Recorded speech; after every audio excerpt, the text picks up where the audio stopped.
नमस्कार साथियों, स्वागत है आपका कहानी केंद्र में। मेरा नाम है मलय भट्टाचार्य। भारतवर्ष के तमाम लेखकों के साथ साथ लेखिकाओं ने भी साहित्य के क्षेत्र में अपना परचम लहराया है, जिनमें सुभद्रा कुमारी चौहान का नाम स्वर्णाक्षरों में लिखा हुआ है। सुभद्रा कुमारी चौहान जितनी कुशल कवयित्री थीं, उतनी ही सशक्त कहानीकार भी। इनका जन्म उत्तर प्रदेश के इलाहाबाद, वर्तमान प्रयागराज जिले के निहालपुर मोहल्ले में हुआ था। इनकी कालजयी कविताओं में से एक है, बुंदेले हर बोलों के मुंह हमने सुनी कहानी थी, खूब लड़ी मर्दानी वह तो झांसी वाली रानी थी। खैर, कविताएं मैं फिर कभी पढ़ूंगा।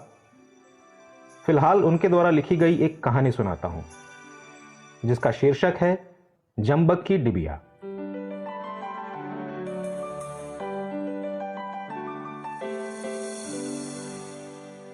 इस जंबक की डिबिया से मैंने एक मनुष्य का खून जो कर डाला है, इसलिए मैं इससे डरता हूं।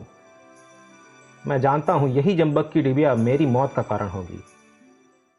प्रोफेसर साहब ने कहा और कुर्सी पर टिक गए। उसके बाद हम सभी लोगों ने उनसे पूछा, जंबक की डिबिया से मनुष्य की हत्या आखिर हो ही कैसे सकती है? सिगरेट बुझाकर एस्ट्रे पर फेंकते हुए प्रोफेसर साहब ने कहा, बात उन दिनों की है जब मैं बीए फाइनल में पढ़ता था। केठानी हमारे घर का पुराना नौकर था, बड़ा मेहनती, बड़ा ईमानदार। महीनों हमारी माँ जब घर से बाहर रहती, वो सारे घर की देखभाल रखता। एक तिनका भी कभी इधर से उधर ना हुआ था।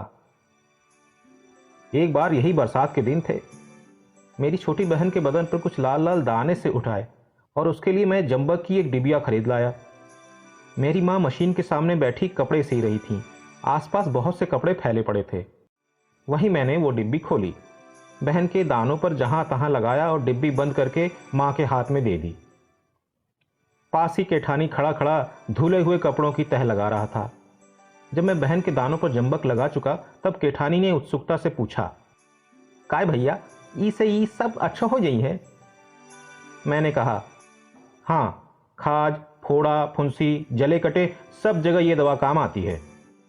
इसके बाद केठानी अपने काम में लग गया और मैं बाहर चला गया। शाम को जब मैं घूम कर लौटा तो देखा घर में एक अजीब प्रकार की चहल पहल है। माँ कह रही थी, बिना देखे किसी को कैसे कुछ कहा जा सकता है, कहाँ गई कौन जाने। बड़ी बहन कह रही थी, उसे छोड़कर और ले ही कौन सकता है, कल उसकी भावज आई थी ना, उसके लड़के के सिर में बहुत सी फुड़ियाँ थी। पिताजी कह रहे थे, कहीं महाराजी न ले गई हो। अखिल उससे कह रहा था, ये गोरे होने की दवा है, लड़के भी तुम्हारे सीधे नहीं हैं।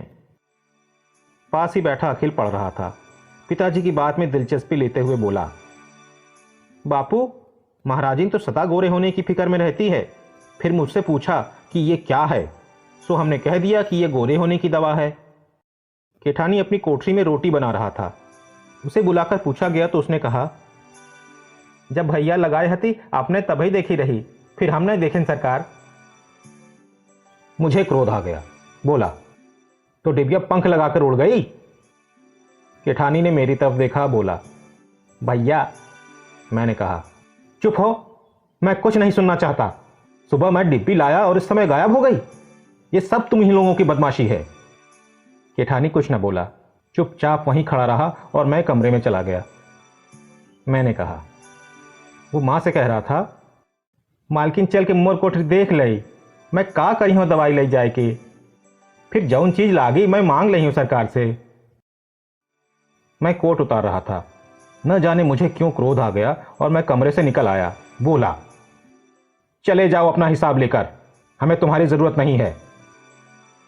आखिर मां ने बहुत समझाया, पर हम सब भाई बहन न माने और मां ने केठानी को बहुत रोकना चाहा और वो यही कहता रहा, जब तक भैया माफ ना कर देंगे, अपने मुंह से मुझसे रहने को ना कहेंगे, मैं ना रहूंगा। और ना मैंने केठानी से रहने को कहा और ना वो रहा। हमारे घर की नौकरी छोड़कर वो चला गया। पर घर के सब लोगों को वो प्यार करता था। वो गया जरूर, पर वो तन से गया, मन से नहीं। मां को भी उसका अभाव बहुत खटका और मुझे तो सबसे ज्यादा उसका अभाव खटका। वो मेरे कमरे की सफाई रखता था, सजा कर रखता था और फूलों का गुलदस्ता नियम से बना कर रखता था। मेरी ज़रूरतें वो बिना बताए समझता था और पूरी करके रखता था। पर जिद्दी स्वभाव के कारण चाहते हुए भी मैं माँ से ये नहीं कह सका कि केठानी को फिर से बुला लो, जो कि मैं हृदय से चाहता था। एक दिन माँ ने कहा कि केठानी राय साहब के बंगले पर गारा मिट्टी का काम करता है।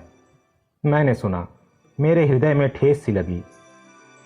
बूढ़ा आदमी, डगमग पैर, भला वो गारा मिट्टी का काम कैसे कर सकेगा।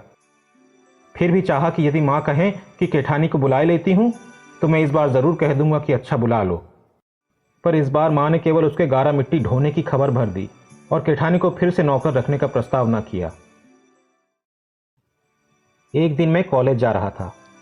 देखा केठानी सिर पर गारे का तसला रखे चाली पर से कारीगरों को दे रहा है। 40 फुट ऊपर चाली पर चढ़ा वो बूढ़ा केठानी खड़ा काम कर रहा था।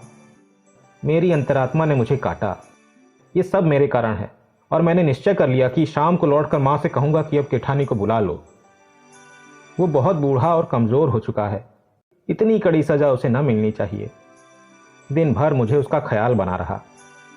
शाम ज़रा जल्दी लौटा। रास्ते पर ही राय साहब का घर था। मजदूरों में विशेष प्रकार की हलचल थी। सुना कि एक मजदूर चाली पर से गिरकर मर गया। पास जाकर देखा वो केठानी था। मेरा हृदय एक आदमी की हत्या के बोझ से बोझिल हो उठा। घर आकर माँ से सब कुछ कहा। माँ, उसके कफन के लिए कोई नया कपड़ा निकाल दो। माँ अपने सीने के कपड़ों की पोटली उठा लाई। नया कपड़ा निकालने के लिए उन्होंने ज्यों ही पोटली खोली, जंबक की डिबिया खट से गिर पड़ी।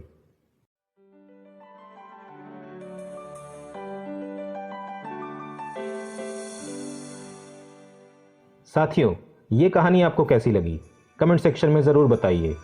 कहानियाँ सुनने में अच्छी लग रही हों तो चैनल को सब्सक्राइब कर लीजिए और बेल आइकन को ऑल पर सेट कर दीजिए। कहानी को लाइक और शेयर भी करते चलिए ताकि दूसरे भी इसका आनंद उठा सकें। धन्यवाद।